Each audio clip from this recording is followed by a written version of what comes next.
عايز تعرف ليه دايما ربنا غضبان على نادي الزمالك ودايما النادي بيخش في مشاكل ومفيش استقرار ابدا ومش عارفين يكسبوا بطولة وكودهم واقف ومش عارفين يجيبوا لعيبة ومفيش فلوس وتحس ان كده ربنا غضبان عن النادي ده؟ ادي الاجابة اهي. دي الاجابة على السؤال اللي انت بتسأله، هو ليه حال الزمالك كده؟ ليه الزمالك مش زي الاهلي؟ اشمعنى الاهلي ناجح وبيحقق بطولات؟ وده سبب كافي يوضح لك الفرق ما بين الاهلي وما بين الزمالك. ده احمد حمدي لاعب نادي الزمالك اللي هو اصلا كان سبب اساسي في فوز نادي الزمالك ببطولة الكونفدرالية، وفي نفس المباراة دي هو اتصاب. تخيل بقى ان اللاعب ده بيطالب بفلوس علاجه لحد دلوقتي. ايوه بيطالب بفلوس علاجه اللي هو اتصاب في مباراة تخص نادي الزمالك اللي هو كان نجمها وجاب لهم للزمالك البطولة نفسها. انا لسه ما خلصتش، خد الكبيرة بقى. ادارة نادي الزمالك بتصدر عقوبة مالية تقيلة على اللاعب عشان خاطر طالب بفلوس علاجه. عرفت بقى الفرق ما بين الاهلي والزمالك؟ عمرنا ما شفنا اي حاجة من الحاجات دي بتحصل في النادي الاهلي. النادي الاهلي بيجي ان كل واحد عنده ضمير وبيراعي ربنا في شغله عشان خاطر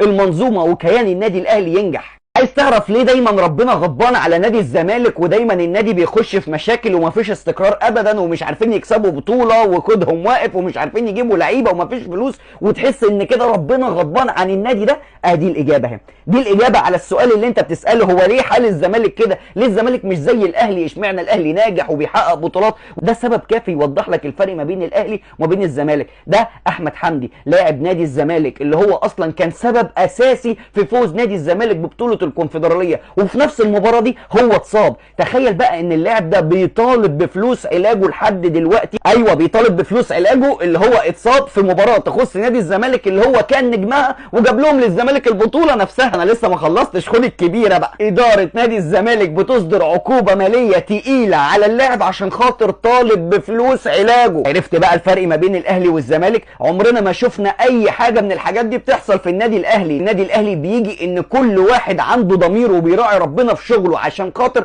المنظومة وكيان النادي الاهلي ينجح.